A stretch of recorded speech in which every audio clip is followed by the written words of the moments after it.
Vishakha and I have secured All India Rank 6 this year in Civil Services Examination. Through this video of DKT मैं आपके साथ अपनी journey और अपनी strategy share करना चाहूँगी।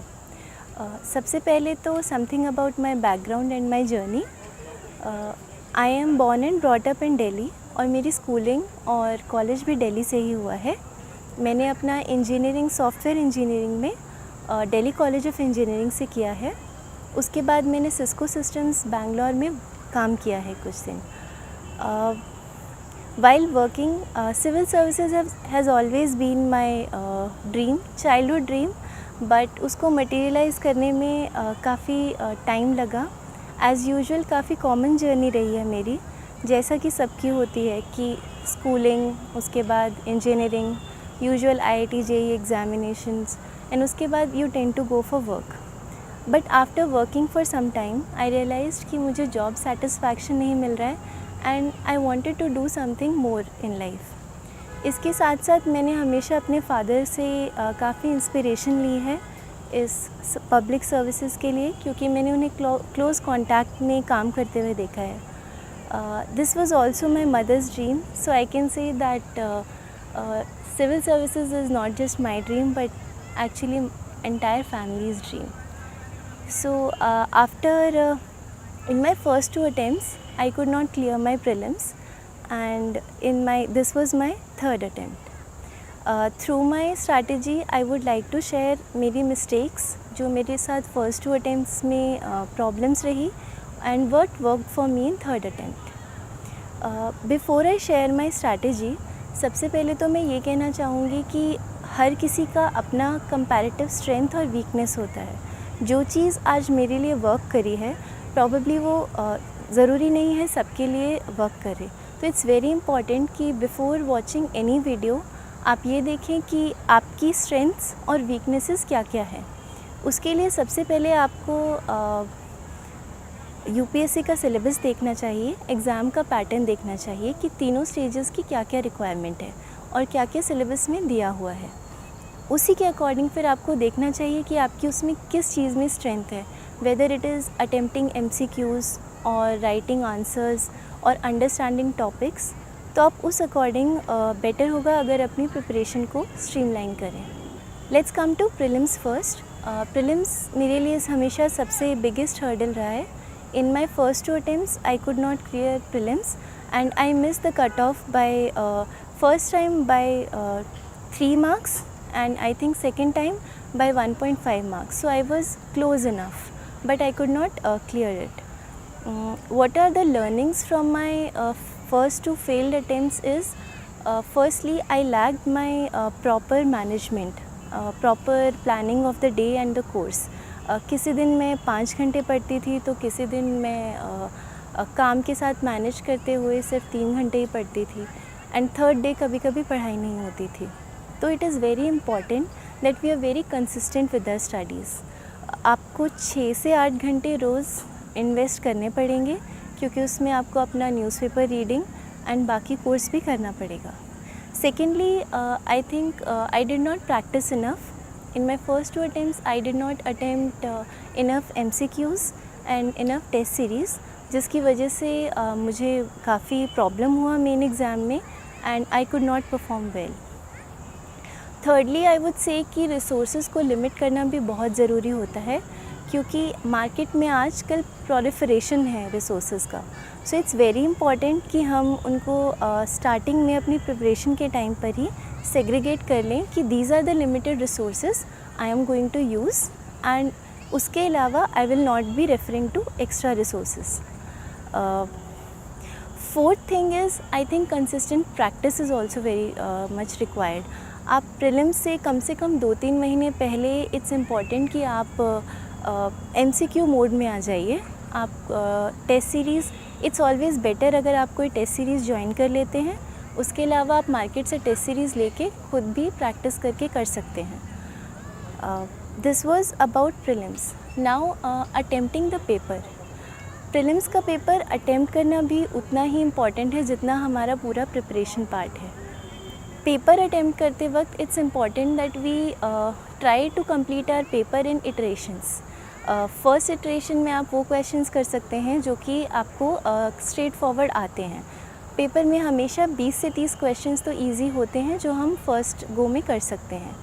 सेकेंड इटरेशन में आप try to attempt the questions जिसमें आपको थोड़ा सा कन्फ्यूजन है between two options. Third iteration में आप फाइनल मार्किंग कर सकते हैं। So I think this work for me 3 iterations वाला, and I tried to maximize my number of attempts to 90 plus questions basically. So basically while attempting the paper, it's a fine balance between the accuracy and the number of questions you attempt. कुछ लोगों के लिए वो 85 to 90 के बीच में लाई करता है, कुछ लोगों के लिए वो 90 to 95 के बीच में।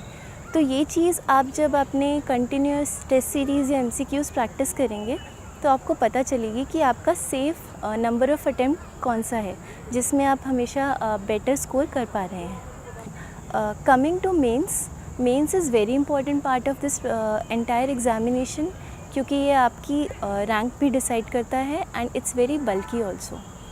इसमें 2 चीज़ें सबसे पहले ध्यान देने की ज़रूरत है। सबसे पहली बात तो ये है कि UPSC का syllabus is like a Bible to us. तो आपको वर्ड बाय वर्ड अपना UPSC का सिलेबस पता होना चाहिए, क्योंकि इसी सिलेबस को रेफ़र करके आप न्यूज़पेपर रीडिंग भी करेंगे कि क्या रेलेवेंट है क्या नहीं, आप उसको एलिमिनेट कर पाएंगे। एंड सेकेंडली, जब आप बुक से प्रिपेयर करेंगे तो यू वुड नो कि कौन सी एक्स्ट्रा चीज़ें आपको नहीं पढ़नी है, कौन सा रेलेवेंट पार्ट ही आपको पढ़ना है। So syllabus is the bible of the UPSC preparation, so it's very important कि आप स्टार्टिंग में ही सिलेबस को अपनी स्टडी टेबल पे पिन कर लेंगे या फिर आप कहीं भी लगा के, it will be always in your sight. Second thing is answer writing. Answer writing is very very important. उसमें 3 चीज़ें आती हैं। एक होता है आंसर का स्ट्रक्चर कि आप किस फॉर्मेट में आंसर लिख रहे हैं, second is content and third is presentation. First format में इम्पॉर्टेंट है, जैसे मैंने पर्सनली इंट्रोडक्शन, बॉडी और कंक्लूजन IBC फॉर्मेट को स्ट्रिक्टली स्टिक किया था, specially in GS papers, and it help me a lot to get me good marks. Second is content. Content में it's important that we limit our resources, and resources limit करने के बाद आप उनको हर topic को it's important that we analyse and we understand the topic. जब हम for example if we are studying global warming और climate change, it's important that we study all the dimensions of the topic, and then we analyze, and then we try to write the answer. Third is conclusion. It's very important that we no matter what is asked in the question, it's very important that we end our question on a very optimistic note with something which we can look forward to. Basically एक solution oriented answer. Coming to specifically GS papers, so GS1 is basically static.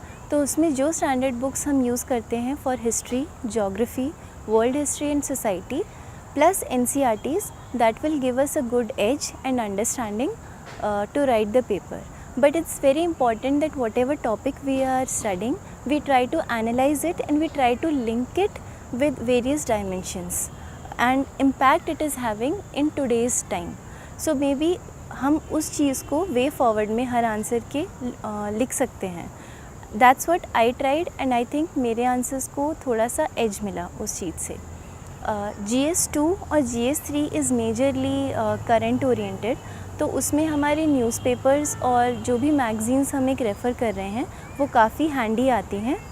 And it's important कि हम जो भी standard books हैं हमारी polity की और economics की, whatever we are referring for 2 and 3, इसको हम करंट अफेयर्स के साथ सप्लीमेंट करें. इसमें इम्पॉर्टेंट चीज़ ये है कि क्योंकि ये टॉपिक्स इतने डाइवर्स होते हैं तो इनको कंसोलिडेशन की बहुत प्रॉब्लम आती है. सो इसीलिए इट्स इम्पॉर्टेंट कि स्टार्टिंग से व्हेनेवर वी आर स्टार्टिंग, हम हर टॉपिक को एक ही जगह पर प्रॉबेबली कोई स्टिकी नोट्स लेके या फिर कोई ऑनलाइन नोट्स लेके हम हर टॉपिक को एक ही जगह पे लिखने की कोशिश करें. उससे हमारी एंड में revisions become better. and current affairs I'll discuss separately in the end, which can be used in this. For IR in GS2 I would say कि monthly compilations और जो newspaper articles आते हैं they are more than sufficient. Monthly compilation of any coaching usually gives very good compilation IR की, तो उसमें अगर हमारा न्यूज़पेपर से कुछ मिस भी हो जाता है तो that is covered very nicely. उसके साथ साथ आई थिंक हिंदू में और इंडियन एक्सप्रेस में एडिटोरियल सेक्शंस बहुत अच्छे से कवर करते हैं, स्पेशली कुछ ऑथर्स का, जैसे सी राजा मोहन, ब्रह्मा चेलानी. तो वो चीज़ों में अगर पॉसिबल है and if somebody is able to take out time तो वो अपने खुद के नोट्स भी बना सकता है. I think self made notes are the best and उनका कोई भी रिप्लेसमेंट नहीं होता है. मुझे in my third attempt self made notes ने बहुत ज़्यादा हेल्प किया था, स्पेशली क्योंकि मेरा ऑप्शनल पॉलिटिकल साइंस और इंटरनेशनल रिलेशंस था.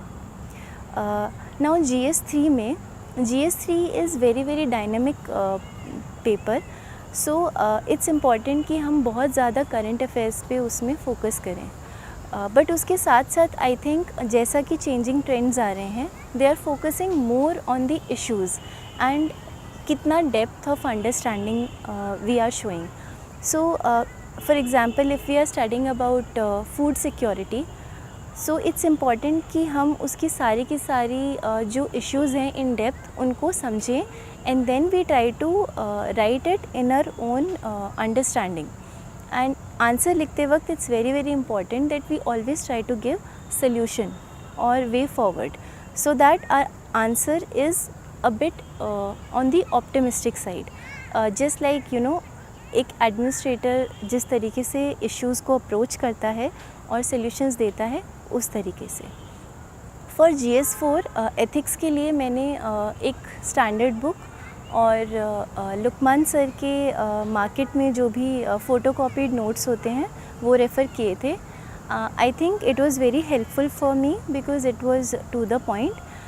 उसके अलावा GS4 में आई थिंक सिलेबस में जो भी टर्म्स और जो भी टॉपिक्स दिए हुए हैं उसमें आप गूगल कर सकते हैं और गूगल करके डेफिनेशंस, एग्जांपल्स, एंड अगर आप न्यूज़पेपर पढ़ रहे हैं कंटिन्यूसली और आपको कोई भी रिलेटेड एग्जांपल्स, केस स्टडीज़ या कुछ भी दिखता है तो वो अपने आप नोट्स में लिख सकते हैं as a value addition and then you can use it in your answers.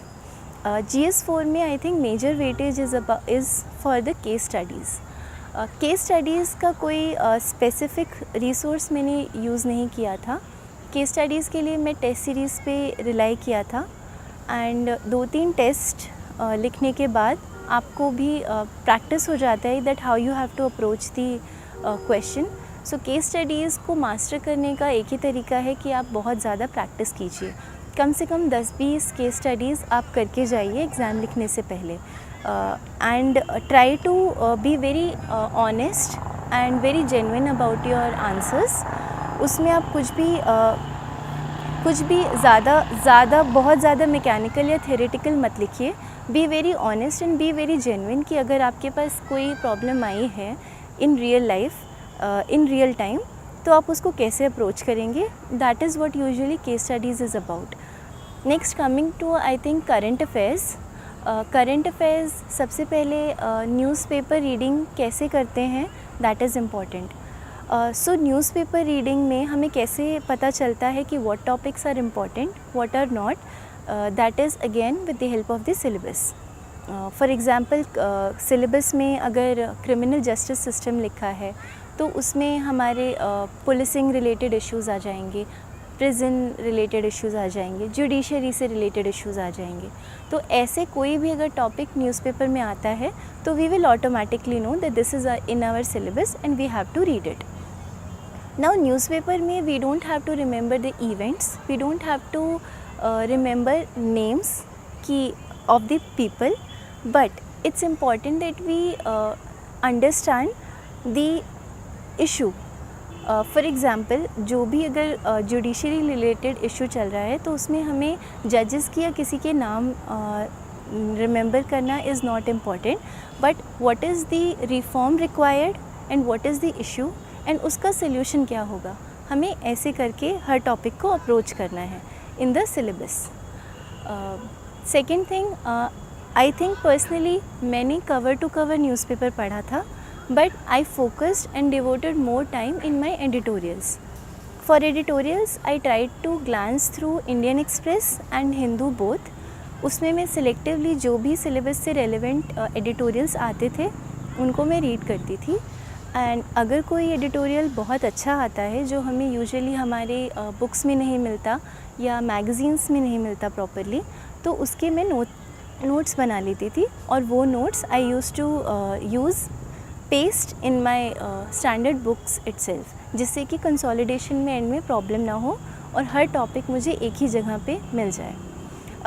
इसका फॉर एग्ज़ाम्पल अगर सी रंगराजन सर का कोई आर्टिकल आया है जिसमें he has talked about fiscal federalism, उसमें he talks about different dimensions, जैसे नीति आयोग का रिफॉर्म एंड फाइनेंस कमीशन का रिफॉर्म. तो this is very important.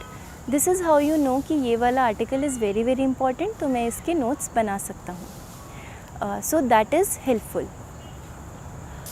Other than that, newspaper reading में इट्स इम्पॉर्टेंट कि हम रोज़ नोट्स बनाना पर्सनली मेरी स्ट्रैटेजी नहीं थी, क्योंकि मुझे वो स्मार्ट वर्क नहीं लगता था, because it use to invest a lot of time. So I use to read newspaper every day, make selective notes of selective articles, and बाकी मैं मंथली मैगज़ीन्स को रेफ़र करती थी. आप कोई भी कोचिंग की मंथली मैगज़ीन्स को रेफ़र कर लीजिए, but what is more important is revision. मेरे फर्स्ट 2 अटैम्प्ट्स में आई थिंक मैंने रिवाइज़ नहीं किया था. मेरे सोर्सेज बहुत ज़्यादा थे और उनको मैंने I think I revised only once, and that's why I think I failed.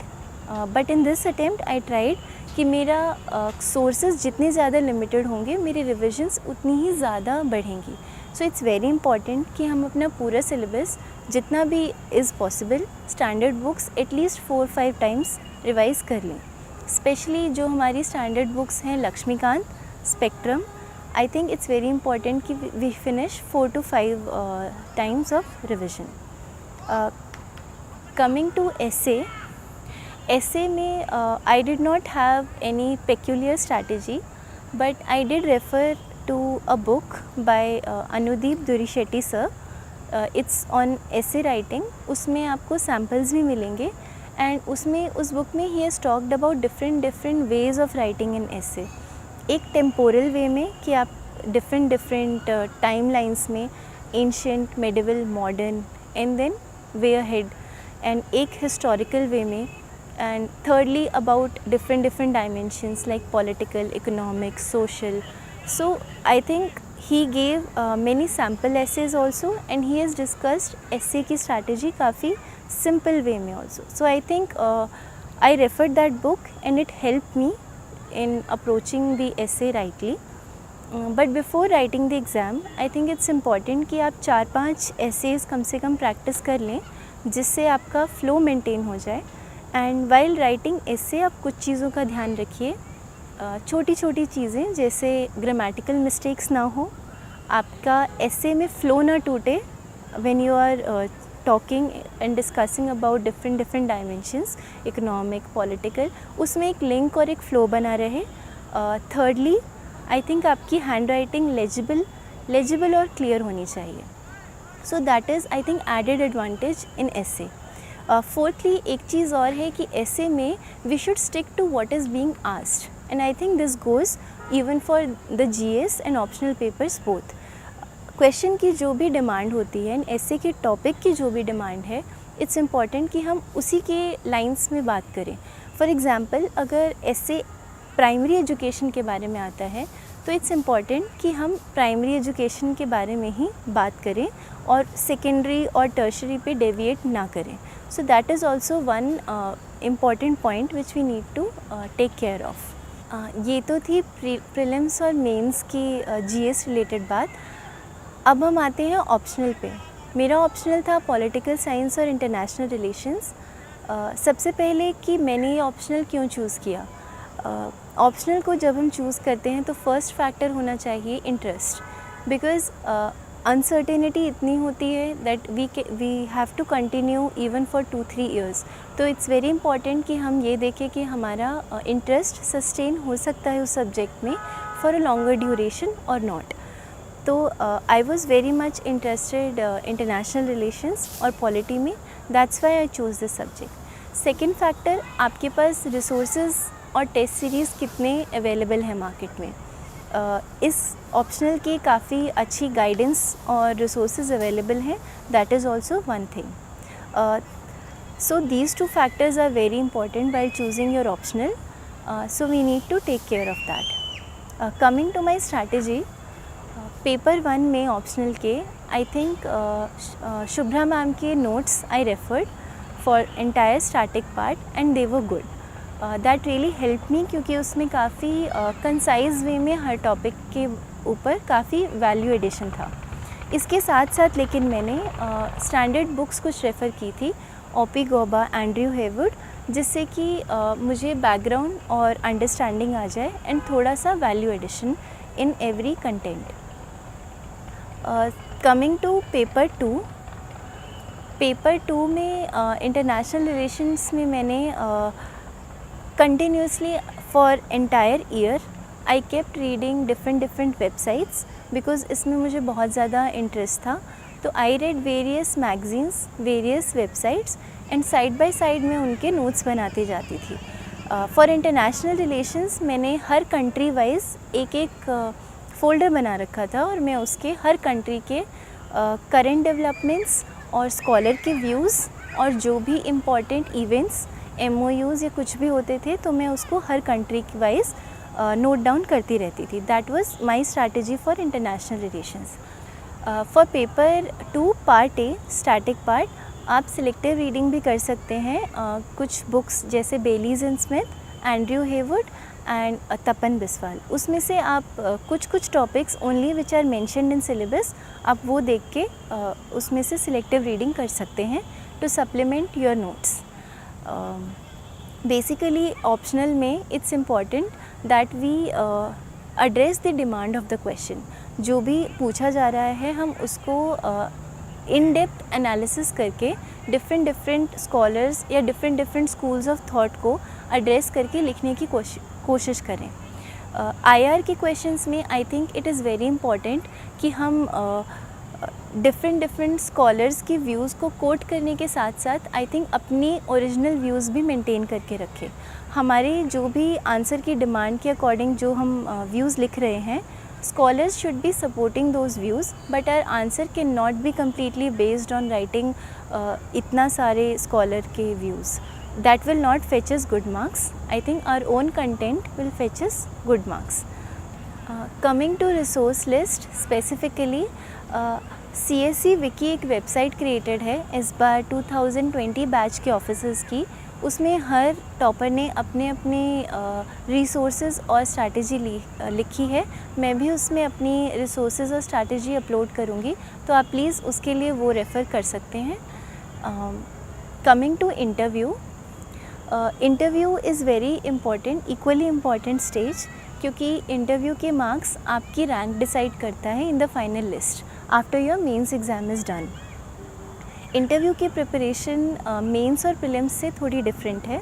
Prelims में आपको वाइड रेंज ऑफ अंडरस्टैंडिंग चाहिए टॉपिक्स की, मेंस में आपको इन डेप्थ अंडरस्टैंडिंग चाहिए टॉपिक्स की, और इंटरव्यू में आपको आई थिंक दोनों का मिक्स चाहिए होता है. बट उसमें सबसे ज़्यादा इम्पॉर्टेंट है इंटरव्यू में you should know your self, everything about your interest, about your background and about your hobbies. आपके डिटेल्ड एप्लीकेशन फॉर्म डैफ जो आप फिल करते हैं वही रेफरेंस होता है इंटरव्यू के मेजरली क्वेश्चंस का. डैफ में आपके हॉबीज़, अचीवमेंट्स, एकेडमिक ऑनर्स और आपका वर्क एक्सपीरियंस और बैकग्राउंड, ग्रेजुएशन और स्कूलिंग, इन्हीं से रिलेटेड क्वेश्चंस यूजुअली फॉर्म होते हैं. टॉकिंग अबाउट माई इंटरव्यू, मेरे UPSC इंटरव्यू के बोर्ड में सुजाता मेहता मैम का बोर्ड था. It was a very cordial and professional board and my interview was majorly focused on topics related to data security, data localisation and all the debates जो कि data पे आजकल चल रही हैं. क्योंकि मेरा बैकग्राउंड सॉफ्टवेयर इंजीनियरिंग का है including graduation and work experience, तो मेरे से इन टॉपिक्स के बारे में क्वेश्चंस काफ़ी ज़्यादा पूछे गए थे। इसके अलावा हॉबीज़ में and NCC, army, military conscription etcetera, in areas को भी एक्सप्लोर किया गया था। इसमें आपका ऑप्शनल भी काफ़ी इम्पॉर्टेंट है। ऑप्शनल में आपके स्टैटिक पार्ट से और करंट डेवलपमेंट से दोनों से क्वेश्चंस पूछे जा सकते हैं इंटरव्यू में। Thirdly, I think current affairs, जो भी करंट डेवलपमेंट्स चल रही हैं वो सबके लिए सेम है और इसमें भी काफ़ी क्वेश्चंस बन सकते हैं। सो इट्स एडवाइजेबल कि आप इंटरव्यू प्रिपरेशन के वक्त एटलीस्ट 2 न्यूज़पेपर्स को रेफ़र करें, जिससे आपके opinions and understanding about topics काफ़ी बैलेंस्ड और काफ़ी सही रहे। For example, contentious topics like constitutional amendment act, CAA, NRC, ऐसे टॉपिक्स में स्पेशली इट्स वेरी इम्पॉर्टेंट कि आपका एक बैलेंस्ड ओपिनियन हो। जो भी गवर्नमेंट का in documents whatever reasoning and everything is given, आप उसको सपोर्ट करें, उसको स्टैंड्स लें, क्योंकि ultimately you are going to be an administrator. So that way आपके हर टॉपिक्स पे काफ़ी बैलेंस्ड पर्सनालिटी होनी चाहिए। एंड आई थिंक सिलेबस में in personality test they look for particular attributes जो कि मेंशन्ड होते हैं। आई थिंक इट्स इम्पॉर्टेंट कि आप उन एट्रीब्यूट्स को इनकलकेट करने की कोशिश कीजिए और इंटरव्यू प्रिपरेशन के वक्त उन चीज़ों को ध्यान में रखते हुए अपना well thought and well balanced opinion maintain करें। ऑल्सो UPSC काफ़ी लंबी जर्नी है, तो इट्स इम्पॉर्टेंट कि आप पेशेंट रहें, परसीवरेंस और धैर्य से काम लें। अभी नहीं, फर्स्ट अटेम्प्ट में नहीं, सेकंड में नहीं, तो थर्ड में हार्ड वर्क विल ऑलवेज पे ऑफ। तो इट्स इम्पॉर्टेंट कि आप पेशेंस बनाए रखें। एंड इसके आगे कोई भी, if you have any queries, I will be available on my social media platforms, Twitter, Instagram, anywhere whichever is feasible for you। And इसके अलावा मैं एक ब्लॉग अपना about detailed strategy and everything I will create, जिसमें मैं बहुत ही precisely और clear manner में एक एक चीज़, एक एक स्टेप को लिखूँगी। आप उसमें अपनी क्वेरीज डालकर you can always reach out. Thank you very much and wish you all the very very best.